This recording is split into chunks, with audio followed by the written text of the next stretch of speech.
नमस्कार, मी पूनम तुमचं पूनम बेसिक रेसिपीजमध्ये खूप खूप मनापासून स्वागत करते। तर आज आपण चमचमीत शिमला मिरचीची भाजी कशी बनवायची ते बघणार आहोत। बऱ्याच घरांमध्ये शिमला मिर्च म्हटली की खायला नाही म्हणतात, त्यांना आवडत नाही, पण एकदा तुम्ही या पद्धतीने शिमला मिरचीची भाजी करून बघा, अगदी 2 चपात्या जास्त खातील एवढी चविष्ट ही भाजी बनते। तुम्ही हिला टिफिन स्पेशल रेसिपी सुद्धा म्हणू शकतात, अतिशय चविष्ट बनते। चला वेळ न घालवता रेसिपीला सुरुवात करूयात। तर मी इथे पाव किलो शिमला मिर्च घेतली आहे, जी स्वच्छ धुवून निथळून घेतली आहे। आता शिमला मिर्चमध्ये 2 प्रकार असतात बघा, जिला असे 4 लोब्स असतात, ही शिमला मिर्च सँडविच किंवा सॅलडसाठी खायला चांगली असते, आणि ज्या शिमला मिर्चला असे 3 लोब्स असतात ती भाजीसाठी चांगली असते। आता ही शिमला मिर्च आपल्याला कट करून घ्यायची आहे, तर तुम्हाला आवडेल त्या आकारात तुम्ही कट करू शकतात। मी इथे असे लांबट पातळ याचे काप करून घेतलेले आहे। आता ही थोडीशी आपल्याला परतवून घ्यायची आहे, तर कढईमध्ये 1 छोटा चमचा इतकं तेल टाकायचं आणि ही शिमला मिर्च आधी आपल्याला मीडियम फ्लेमवर 2 ते 3 मिनिटासाठी परतवून घ्यायची आहे। अशा प्रकारे शिमला मिर्च आपण परतवून घेतली की हिला छान असा क्रंचीनेसपणा येतो आणि भाजीमध्ये ती खाताना खूप छान लागते। त्यामुळे थोडीशी परतवून घ्यायची आणि लगेचच ती काढून घ्यायची आहे। खूप जास्त शिजवायची नाही आहे, हे लक्षात असू द्या। त्यानंतर आपल्याला याच कढईमध्ये 2 मोठे चमचे इतके शेंगदाणे टाकायचे आहे। शेंगदाणे हलकेसे भाजल्यासारखे दिसले की यामध्ये 7 ते 8 आपल्याला लसणीच्या पाकळ्या टाकायच्या आहे।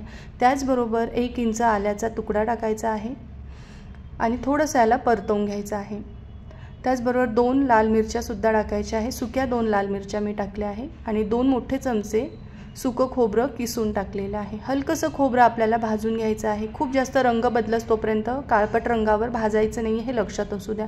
छान हलकासा सोनेरी रंग आला की हे सर्व पदार्थ आपल्याला एका ताटामध्ये काढून पूर्णपणे रूम टेम्परेचरवर गार करायचे आहे आणि एका छोट्या मिक्सरच्या भांड्यामध्ये टाकायचं आणि याचं आपल्याला मिक्सरवर फिरवून घ्यायचं आहे।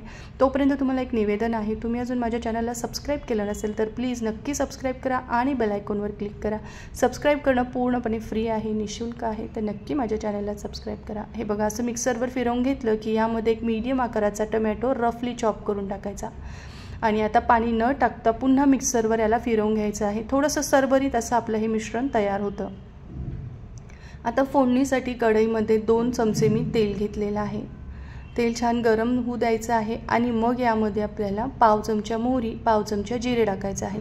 जिरं मोहरी मात्र चांगलं फुटू द्यायचं, त्यामुळे याची चव अजूनच छान लागते। 5-6 काळे मिरे टाकले आहे आणि एक मीडियम आकाराचा कांदा अगदी पातळ कट करून टाकलेला आहे। कांदा लवकर शिजावा म्हणून अगदी थोडंसं मीठ टाकलं आहे। छान गोल्डन रंग येईपर्यंत कांदा आपल्याला परतवून घ्यायचा आहे। कांद्याचा रंग बदलला की यामध्ये तयार केलेलं सर्व वाटण आपल्याला टाकून घ्यायचं आहे। वाटण टाकल्यावर सुद्धा आपल्याला याला चांगलं 2 मिनिटासाठी तरी परतवून घ्यायचं आहे।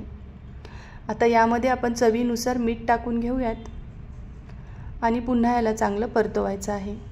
यावर तुम्ही झाकण ठेवून 2 मिनिटासाठी आता आपण हे वाफवून घेणार आहोत। गॅसची फ्लेम मात्र लो ठेवायची नाही, तर हे मिश्रण कढईला खाली लागू शकतं। 1-2 मिनिटात छान याला वाफ बसते, म्हणजे यातला राहिलेला कच्चापणा सुद्धा निघून जातो।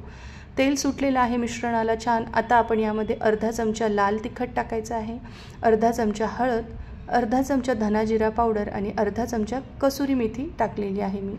तर ही कसुरी मेथी मी नेहमी थोडीशी भाजून तिची पावडर करून ठेवते, ती भाज्यांमध्ये टाकल्यावर चव खूप छान लागते।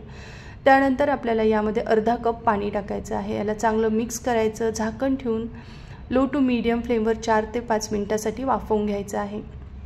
मध्ये मध्ये असं झाकण थोडंसं उघडून बघायचं, भाजी एकदा ढवळायची आणि परत झाकण ठेवून आपल्याला याला वाफवून घ्यायचं आहे। छान भाजीला वाफ बसली, हे बघा, हे मिश्रण छान शिजलंय, छान तेल सोडलं या मिश्रणाने। आता यामध्ये आपण अर्धा कप फेटलेलं दही टाकणार आहोत। तर इथे महत्त्वाची टीप आहे की दही हे फेटूनच टाकायचं, म्हणजे ते लवकर फाटत नाही आणि आपली ही जी ग्रेव्ही आहे ती एकसारखी मिळून आल्यासारखी दिसते। त्यामुळे दही असं छान स्मूथ झालं पाहिजे, अगदी फेटूनच यामध्ये टाकायचं आहे। त्यानंतर यामध्ये फ्राय केलेली शिमला मिर्च टाकायची, याला चांगलं मिक्स करायचं, पुन्हा झाकण ठेवायचं आहे आणि 4 ते 5 मिनिटासाठी मंद आचेवर ही भाजी चांगली वाफवून घ्यायची आहे। तर गरमागरम आपली इथे चमचमीत शिमला मिरचीची भाजी रेडी झालेली आहे। तुम्ही एकदा या पद्धतीने करून बघा। रेसिपी आवडली तर कमेंट करून नक्की सांगा।